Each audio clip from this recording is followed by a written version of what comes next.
তো এখন আমি লাল শাক ভাজি করব, তাই একটু আপনাদের দেখানোর চেষ্টা করছি আর কি। আসসালামু আলাইকুম বন্ধুরা, সবাই কেমন আছো? আল্লাহর রহমতে আমি ভালো আছি। তো এখানে শাক ভাজি করছি, পেঁয়াজ কাঁচামরিচ রসুন ভালো করে ভাজি করে দিয়ে দিলাম লাল শাকটা খেতে দারুণ হয়েছিল। লাল শাক ভাজি করবো আর আপনাদের সাথে কিছু কথা বলবো। আসলে কি এই ভিডিও বানাতে কতজনের কত কথা শুনতে হয়েছে জানেন। আরও তো বাড়িতে যাইনি, আরও যে কত কথা শুনবো জানি না। যাই হোক, যা বলার বলুক, তাতে সমস্যা নাই। আমি এক জায়গায় গিয়েছিলাম, তাই সবাই খুব আলোচনা করছিল আমিও ভিডিও বানাই, এমন করি অমন করি তেমন করি। একজন তো বলেই ফেললো, লোকে যখন এমন করে তে বানান কিসের জন্য, এটা বলল।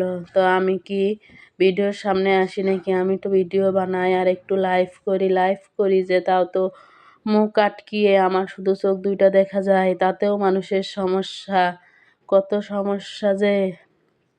মানুষের সমস্যা হলে তাই আমার কিছু যায় আসে না।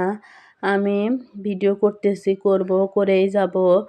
দেখি কোনো একদিন সফলতা পাই কিনা, চেষ্টা করে যাচ্ছি আর কি, ধৈর্য ধারণ করে কাজ করে যাচ্ছি। আপনারা সবাই দোয়া করবেন আমার জন্য এবং ভালোবাসা দিয়ে পাশেই থাকবেন।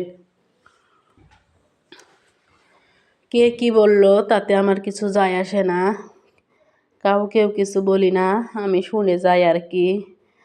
যা বলার বলুক, সমস্যা নেই। এই তো দেখুন শাকটা ভাজি করছি, শাকটা সুন্দর করে ভাজি করে নিয়েছি। গরম ভাতের সাথে লাল শাক ভাজি কিন্তু দারুণ লাগে।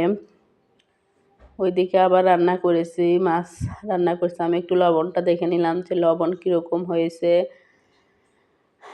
লবণটা ঠিকঠাক মতোই হয়েছে। আমার ভিডিওটা যদি ভালো লাগে সবাই লাইক কমেন্ট শেয়ার দিয়ে পাশে থাকবেন। আর সবার মন মানসিকতা তো এক না, যার যা বলার বলুক, সমস্যা নেই। আপনারা সবাই আমার পাশে থাকবেন, আমার জন্য দোয়া করবেন, এটাই কামনা রইল।